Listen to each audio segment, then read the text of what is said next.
Je célèbre ta victoire, ton règne et ton autorité, agneau de Dieu.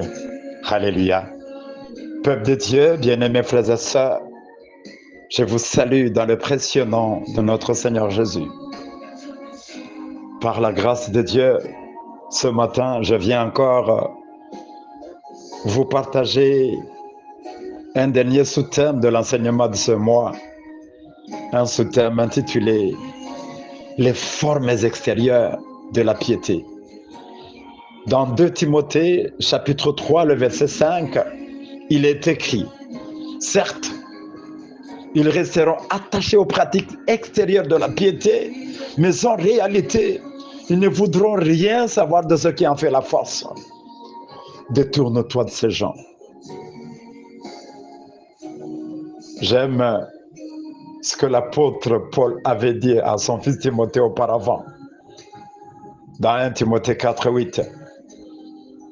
L'exercice physique est utile à peu de choses.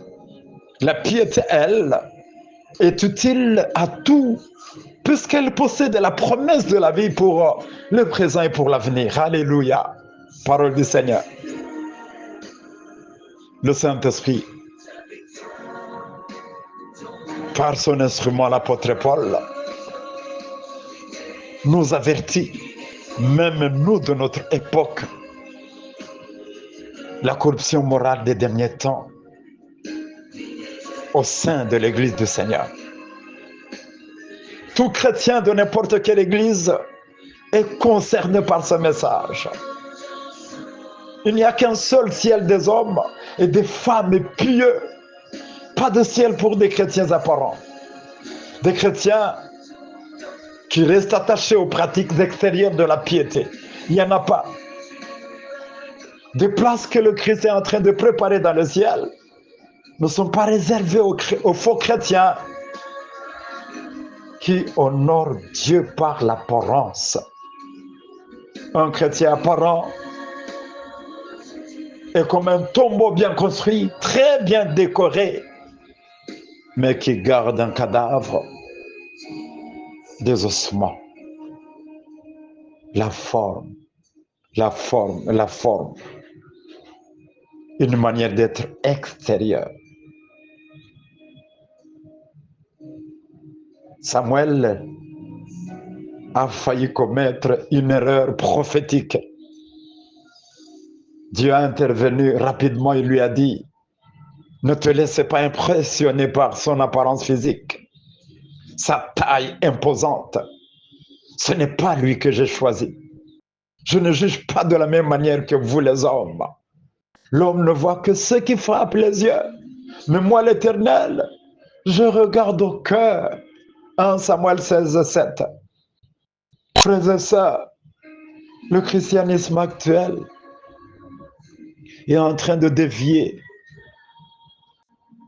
est en train de voir plus ce qui frappe les yeux. Il ne s'intéresse pas au cœur, à l'âme. Les faux chrétiens rejettent les véritables fondements de la foi. Ils aiment les pratiques extérieures qui peuvent manquer une réelle intention spirituelle. Dans le Nouveau Testament grec, j'ai aimé comment on a traduit ce verset de 2 Timothée 3, 5. Écoutez. Ils garderont les formes extérieures de la foi, mais ils en rejetteront la puissance. Garder. Soulignez le verbe garder. Garder les formes extérieures de la foi. Soulignez. Mais rejeter la puissance de cette foi. Ça veut dire que de tels chrétiens dont Paul prédit n'ont pas abandonné totalement la foi, mais ils la mélangent avec tout ce que Dieu n'aime pas.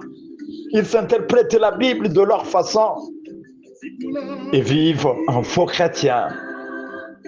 L'aspect extérieur, c'est l'enveloppe extérieure de l'homme, son apparence physique. N'est-ce pas que la parole de Dieu, dans 2 Corinthiens 4,16 nous dit, même si notre homme extérieur se dépérit ou se détruit, toutefois, l'homme intérieur est renouvelé de jour en jour. Voilà la différence entre l'extérieur et l'intérieur. L'homme extérieur se dépérit, se détruit, mais l'homme intérieur est renouvelé.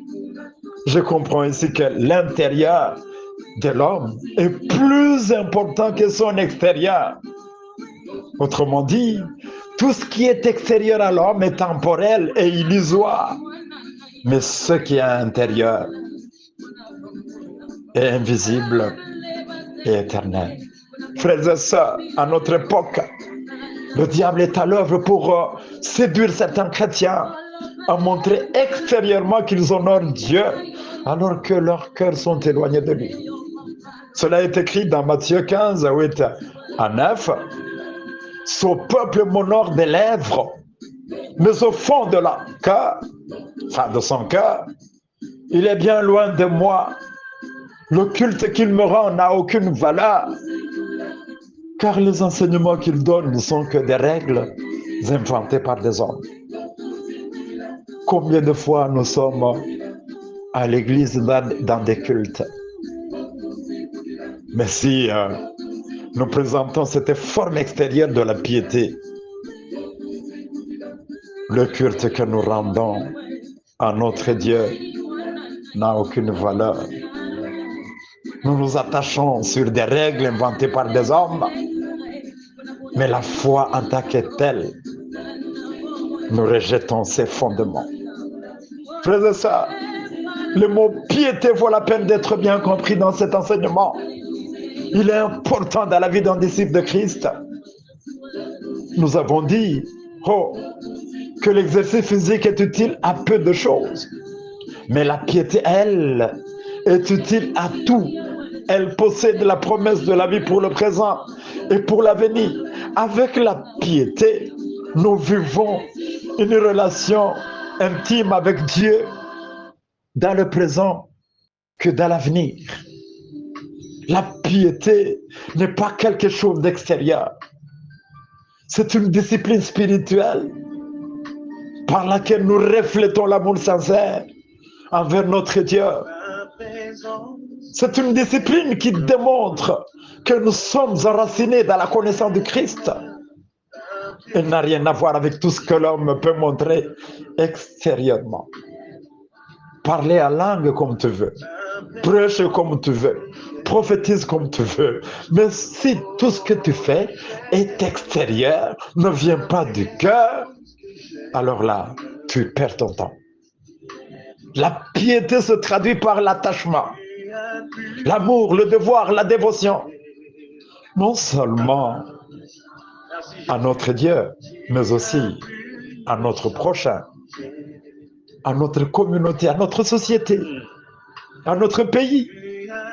La piété implique la crainte respectueuse, la révérence à Dieu, la vie de soumission et de fidélité à Dieu et à ses principes.